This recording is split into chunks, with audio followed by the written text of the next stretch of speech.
Welcome back to another episode in Algebra. If this is your first episode, I'm glad to have you here.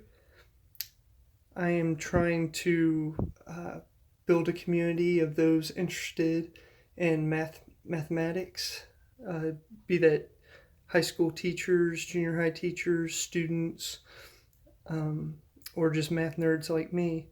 So if you're interested and you find these topics helpful, just comment below with your feedback. I'd like to make these better. If you have specific problems you'd like to go over, specific concepts I can help do a video on, I'd love to create content for helping you and in your specific needs. But today, just going over the beginning concept in algebra, wanted to go over properties of equality. There are several properties of equality, and they're kind of the bedrock for how you do algebra problems. So I thought it'd be good to do a quick overview of those. So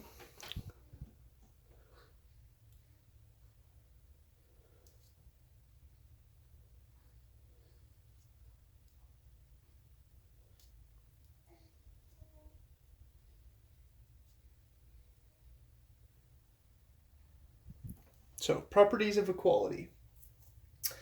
The first property of equality is called the reflexive property. So, one, reflexive.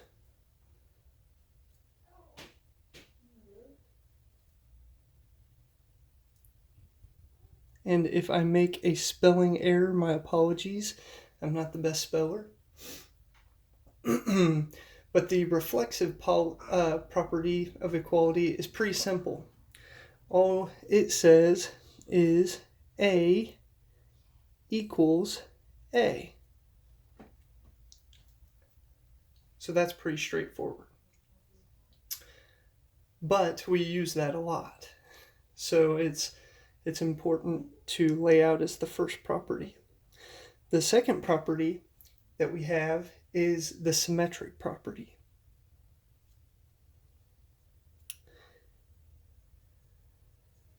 The symmetric property, what it is going to say is that if A equals B, then what we can also say is B equals A. Basically, all that's saying is it doesn't matter which side of the equal sign it's on. You can flip these around, and that means the same thing. It's symmetric. The third property is the transitive property.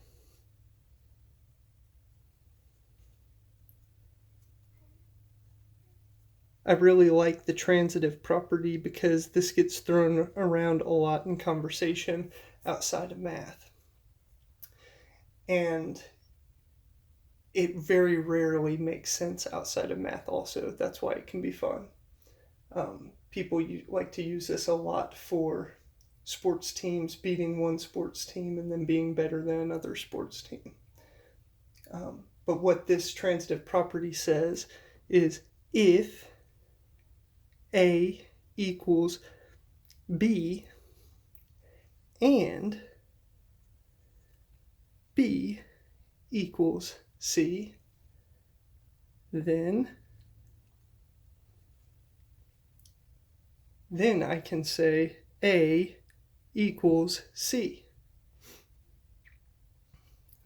And it's transitive. It means that I'm carrying over the equal sign. All right. The fourth property of equality is the substitution property.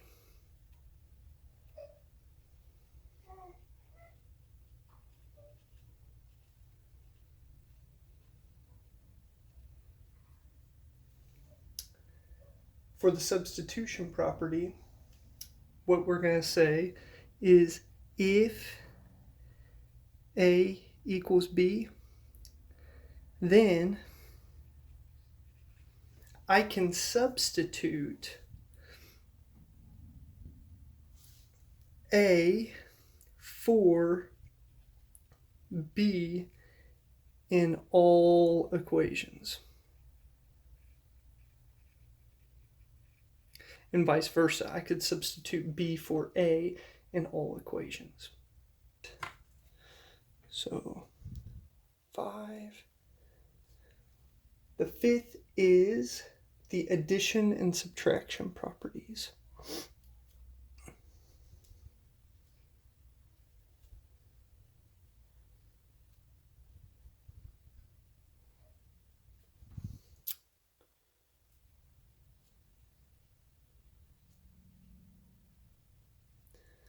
For the addition and subtraction properties, what we're going to say is, again, if A equals B, we're running into a common theme here, then I can add C to both sides of this equation and it still equals each other. So I can say A plus C equals B plus C. This is going to be really important for manipulating equations in algebra. Likewise, I can also say A minus C equals B minus C. Okay? So another thing that you can say is if A equals B and C equals D, then A plus C equals B plus D. Okay? And vice versa. A minus C equals B minus D. Okay? The sixth property of equality is multiplication.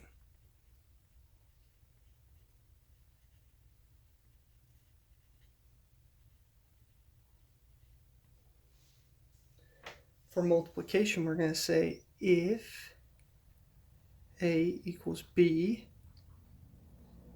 then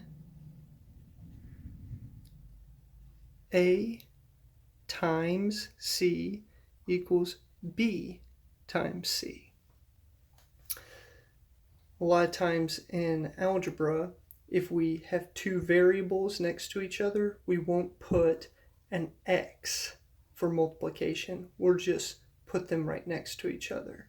That way we don't get confused between the X for multiplication and an X for a variable. So you'll see that this is very common in algebra.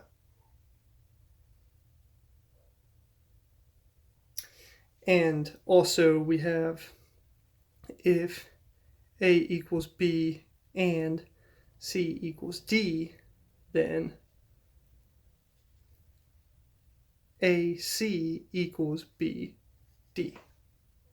Okay? All right. So the seventh property is going to be for division.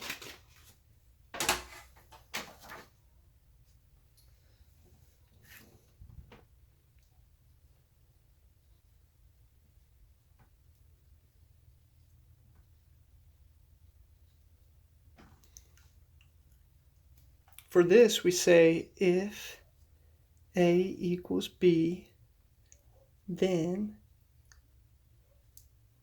A divided by C equals B divided by C. Okay? And similarly to the addition, subtraction, and multiplication, if A equals B and C equals D, then A over C equals B over D. Now, this is a very important one to remember. because it will come up a lot with ratios. So we might do an example of this later on in another video. And the final property is the square root.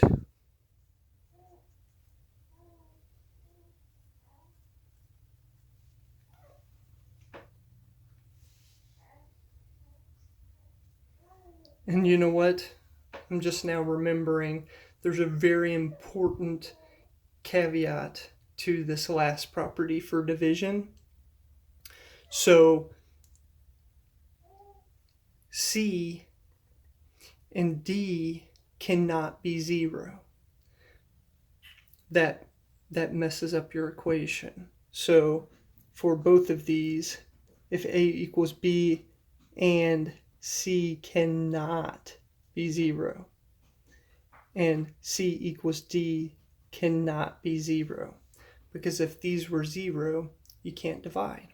You can't divide a number by 0. That doesn't make mathematical sense. So we have to say that the C's and D cannot be 0.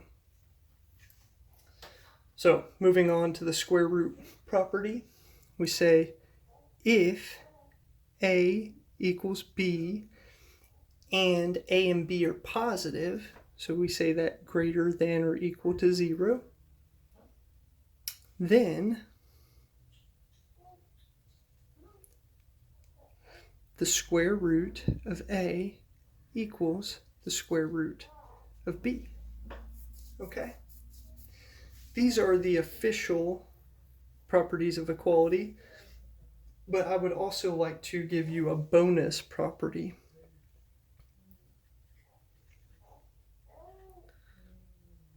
called the distribution.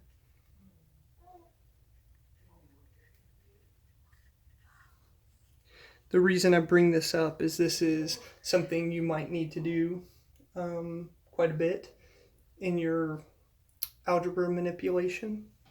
But all I want to say is if I write A times B plus C, I can distribute the A by saying A times B plus A times C. So I can distribute out that A to both, and then I get rid of the parentheses.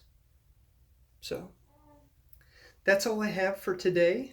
I will be putting together some practice problems to point out when we're using these different properties of equality. It's very important for doing your algebra problems. If you find this helpful, please like the video, subscribe. If there's anything that I can do to make this better, to help you learn things better, visualize things better, just provide some feedback in the comments below. I really would like to encourage teachers, if there are problems or concepts that you would benefit from a video to point your class to, then reach out to me in my email address. Go look at the channel for my email address. And I just really would like to build a community to where we can all learn and do math problems together. So thank you for your time. Bye-bye.